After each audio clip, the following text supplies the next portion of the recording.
Maybe over time, your income or life situations have changed, and what you give and how you give has changed. And I know in my ways of generosity, I have been able to expand financially. And while I was always giving in other forms of generosity, one form of giving I was not ever taught much about was what was enough. Whether that was stuff or money or time, the balance has always been really confusing for me. Does anyone identify with that? Okay.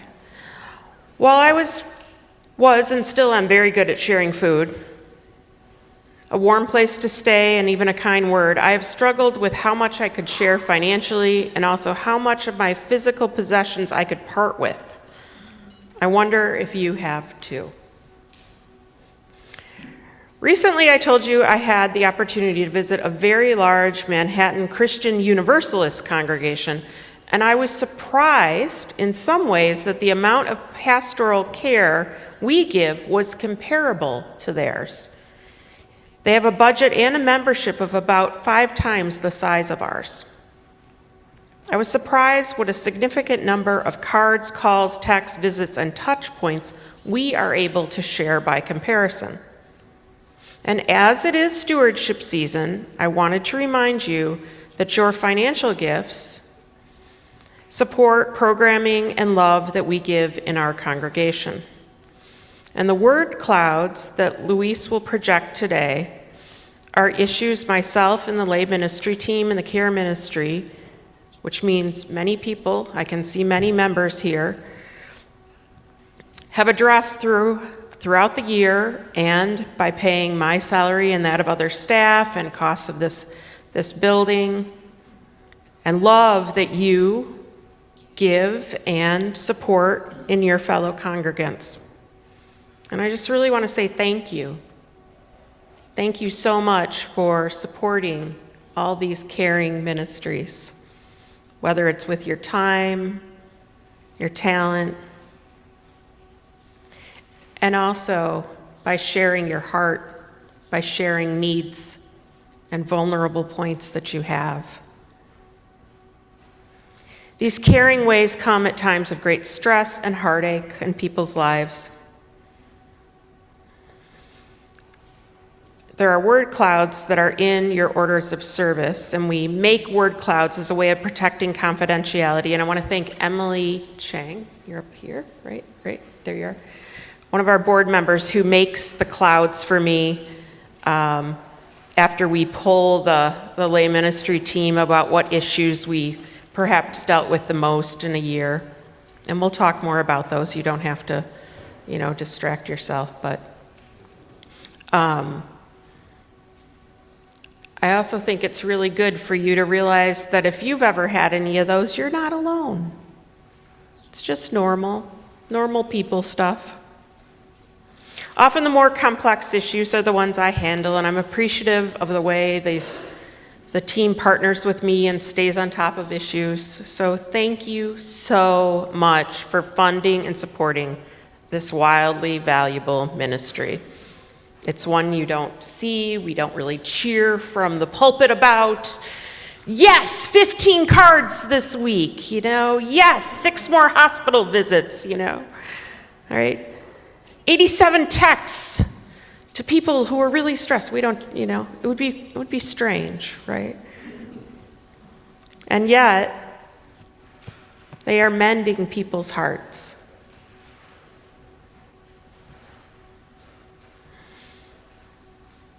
We are able to do this ministry because people here admit that they needed help or support. And that's a gift to all of us. To those who find out, who are in confidential teams, but at the same time, that's a way that we knit ourselves to one another. We knit this community stronger. Because if we never know, we don't have a chance to get to know deeper. So, for those of you who've been on the receiving end, you gave us a huge gift. You let us come into your hearts. It's huge. Thank you so much. So as you look at, I'm hoping the colorblind people can see this, the purple and green word cloud that looks like this, those are all things that your friends, maybe even one of you has dealt with. And I think they're all really common things, right? Some of them are more unusual. Well, I don't even know if that's the right word to say, but maybe some of them are things you don't deal with every day, but some of them might be. I'll put it that way. Or you might in your lifetime. So when you come to a cottage meeting and, oh, look, there's this great little QR code you can scan with your phone right there,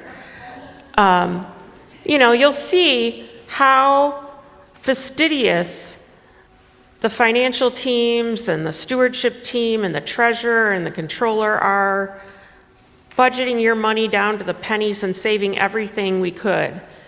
The other day, there must have been a 15-minute discussion with 6 people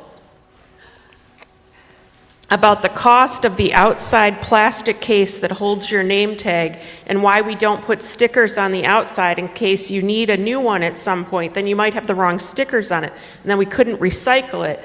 And I don't say that to make fun of it. I say that to say that's how much we care about not wasting any of your money. We do. Like not every place that you give your money to is doing that, right? We're really serious about being very careful and spending your money very wisely, but we're spending your money wisely on people, to make sure that I go to courses and your next minister goes to courses and has done all kinds of training so that they can listen to people with issues like this and do it well. So thank you. So Luis probably has that slide up on the screen. Maybe it was up there, I didn't look, or he will. Great, he did.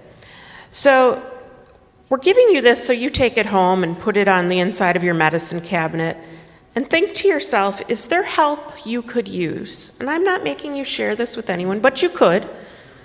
But think to yourself, and for the kids out there, I would even ask you to think about, is there homework you need help with? Is there someone in this congregation that maybe could explain it better than your caregiver? I know when I grew up, I didn't have anyone to explain algebra to me. I really could have used a member of my congregation that could have explained algebra to me, right?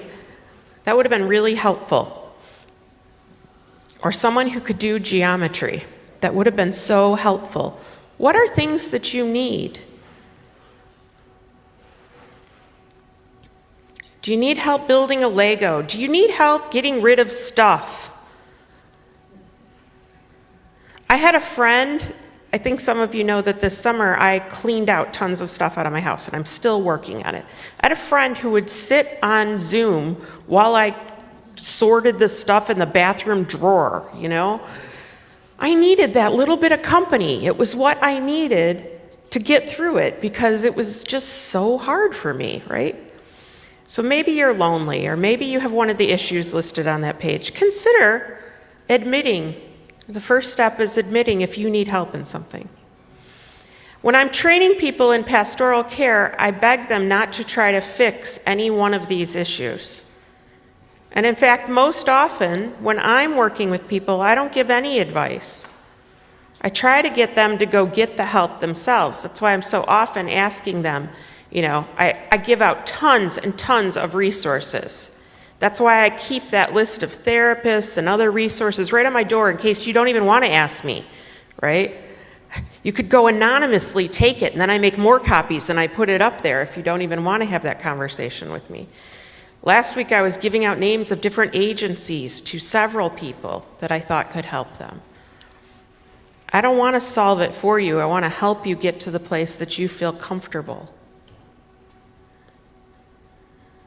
So on this part of your handout, you're going to take it home, jot some notes for yourself. What are ways you need help? And Allison's going to play music for you for just a minute while you jot that down.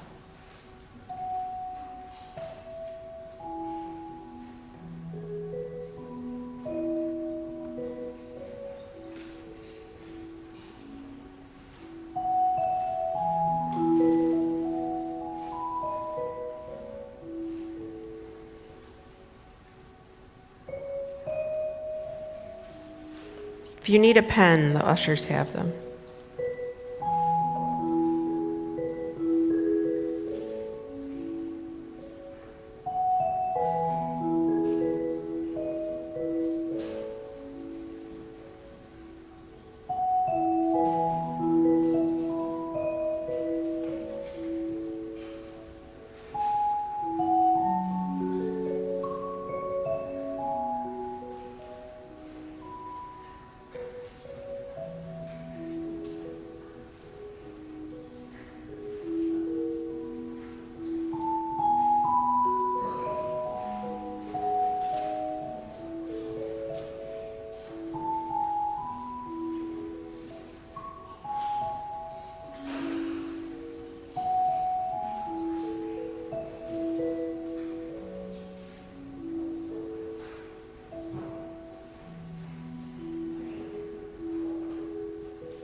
A term that's coming more into the common vernacular is mutual aid. How many people have heard of it?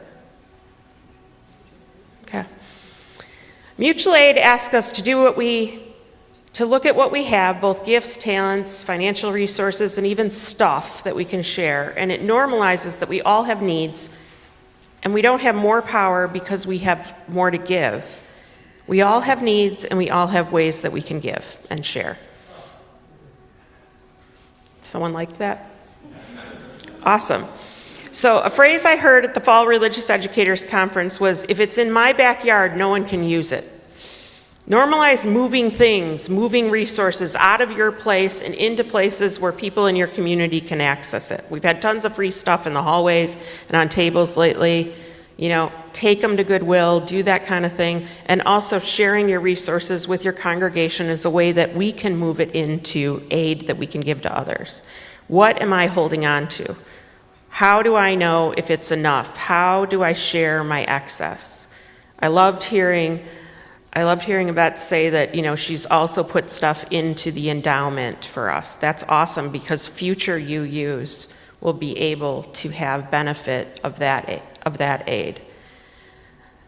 If I don't share that I'm in need, how can anyone get to know me that way?